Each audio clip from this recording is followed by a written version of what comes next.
वक्त उपराष्ट्रपति जगदीप धनखड़ ने इस्तीफा दे दिया है। बड़ी खबर आ रही है, उपराष्ट्रपति जगदीप धनखड़ का इस्तीफा। और स्वास्थ्य वजहों से कहा जा रहा है कि जगदीप धनखड़ ने, उपराष्ट्रपति ने इस्तीफा दे दिया है। यह बहुत बड़ी खबर आ रही है। रविकांत हमारे सहयोगी हमारे साथ जुड़ रहे हैं। रविकांत, क्या हुआ आज दिन में? तो जगदीप धनखड़ दिख रहे थे, अचानक ऐसा क्या हुआ कि उन्होंने इस्तीफा दे दिया? देखिए सुशांत, जो लेटर उपराष्ट्रपति जगदीप धनखड़ ने प्रेसिडेंट ऑफ इंडिया को लिखा है उसमें साफ तौर पर उन्होंने बताया है कि जो डॉक्टर्स की टीम उनको ट्रीट कर रही थी उनके एडवाइस पर, यानी हेल्थ इशू को आधार बनाकर उन्होंने अपने पद से इस्तीफा दिया है। इसके साथ ही अगर आप नीचे की लाइंस को देखें तो उन्होंने प्रधानमंत्री से लेकर तमाम जो पार्लियामेंट्री डेमोक्रेसी में उनके साथ काम करने वाले लोग थे उन सभी को धन्यवाद अदा किया है। यानी वजह भले ही कुछ और रही हो, लेकिन जो लेटर सामने आया है उसमें उन्होंने साफ तौर पर हेल्थ इश्यू को ग्राउंड बनाया है, क्योंकि पिछले कुछ समय से देखा जा रहा था कि उनकी तबीयत ठीक नहीं थी। कई मेंबर ऑफ पार्लियामेंट, खुद प्रधानमंत्री उनके स्वास्थ्य के बारे में लेकर चिंतित थी। आज जब हाउस पहला दिन लगा मानसून सत्र का, उस दौरान भी उनकी तबीयत नासाज बताई गई, क्योंकि बिल को पास कराने के दौरान भी वो चेयर पर मौजूद नहीं थे। पीछे की कुछ और भी वजहें हो सकती हैं, लेकिन वर्तमान में जो लिखित कारण बताया गया है उपराष्ट्रपति के द्वारा वो ये कि वो हेल्थ कंडीशन के आधार पर अपने पद से। बहुत शुक्रिया रविकांत इस पूरी जानकारी के लिए। रविकांत हमारे सहयोगी बता रहे हैं कि उपराष्ट्रपति जगदीप धनखड़, जो पिछले कुछ वक्त से बीमार भी चल रहे थे, उन्होंने इस्तीफा दे दिया है और उन्होंने राष्ट्रपति को अपना इस्तीफा भेजा है, जिसमें उन्होंने स्वास्थ्य कारणों का हवाला दिया है कि इसकी वजह से वो अब उपराष्ट्रपति के पद पर नहीं रह सकते। कल को हुए पहलगाम आतंकी हमले की कड़ी निंदा करता है।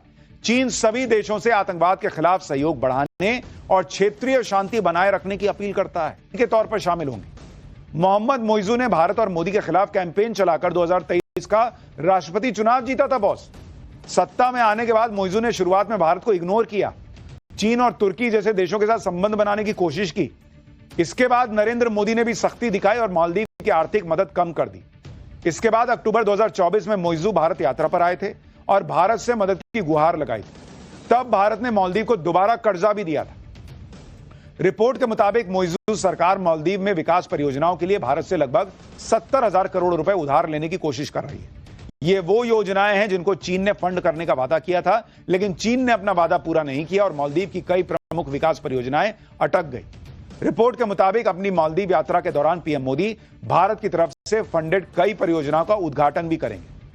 पीएम मोदी का मालदीव के स्वतंत्रता दिवस समारोह में बतौर चीफ गेस्ट शामिल होना यह बताता है कि मोइजू की सारी हेकड़ी निकल चुकी है।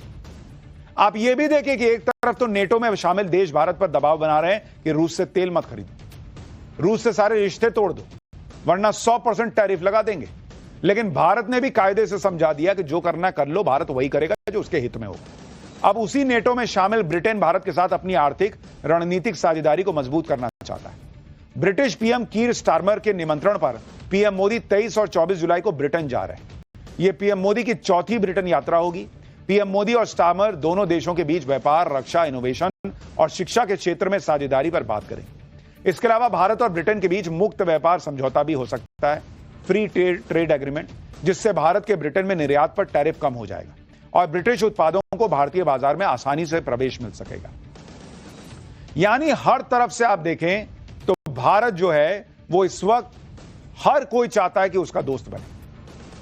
आप सोचिए ना बॉस, चीन कह रहा है कि हम दोस्ती करना चाहते हैं। चीन पाकिस्तान के साथ खड़ा नहीं हो रहा, आतंकियों का साथ देने के लिए अपने रास्ते बदल रहा है। लेकिन नरेंद्र मोदी जानते हैं, ठीक है तुम दोस्ती करना चाहते हो, देखेंगे, बात करेंगे, बराबरी में बात होगी।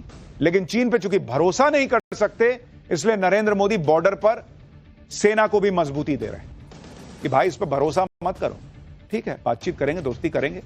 इंडिया, चाइना, रशिया अगर ये तिकड़ी बनती है तो भारत की और ताकत ही बढ़ेगी, लेकिन बिना चीन पे भरोसा किए।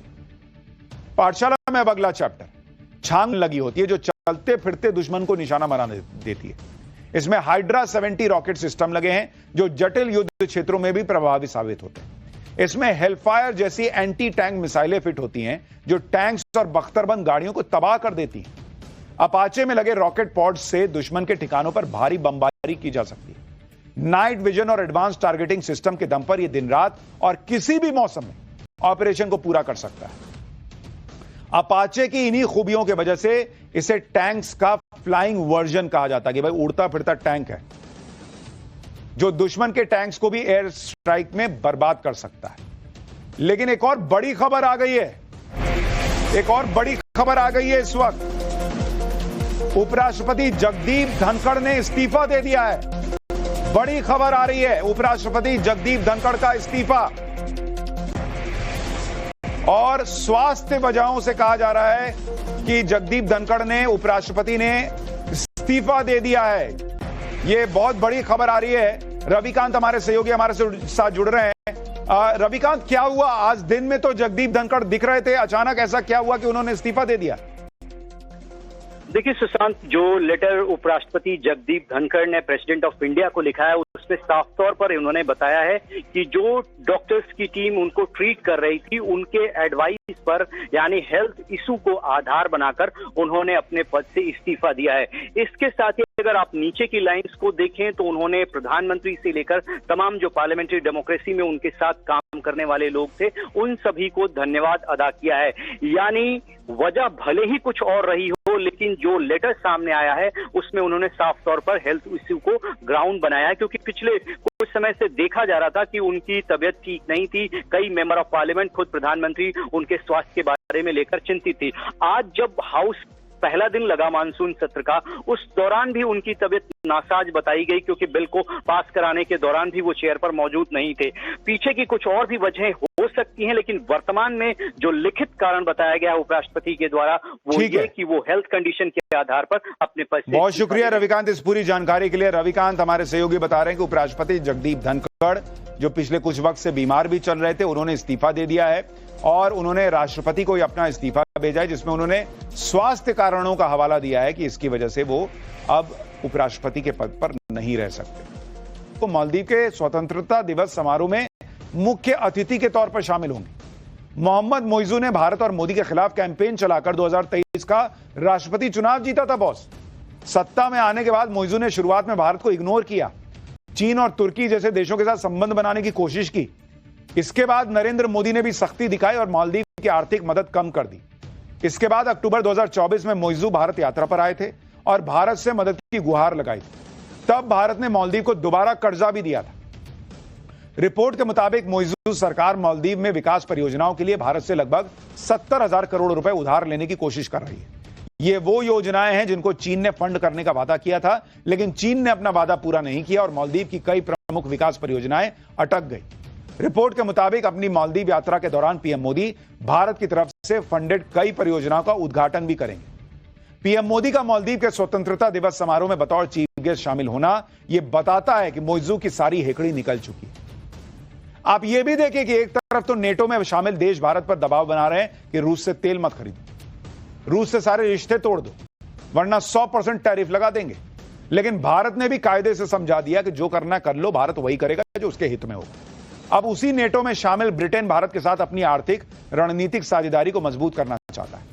ब्रिटिश पीएम कीर स्टारमर के निमंत्रण पर पीएम मोदी 23 और 24 जुलाई को ब्रिटेन जा रहे हैं। यह पीएम मोदी की चौथी ब्रिटेन यात्रा होगी।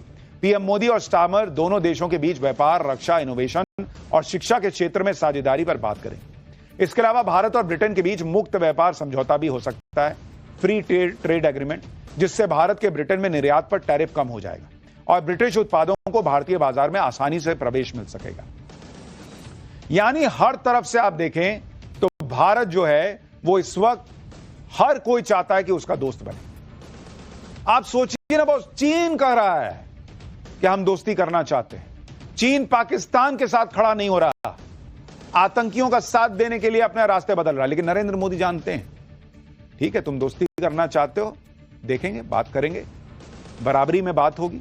लेकिन चीन पे चूंकि भरोसा नहीं कर सकते, इसलिए नरेंद्र मोदी बॉर्डर पर सेना को भी मजबूती दे रहे हैं कि भाई इस पर भरोसा मत करो, ठीक है बातचीत करेंगे, दोस्ती करेंगे। इंडिया, चाइना, रशिया अगर ये तिकड़ी बनती है तो भारत की और ताकत ही बढ़ेगी, लेकिन बिना चीन पे भरोसा किए। पाठशाला में अब अगला चैप्टर, छांग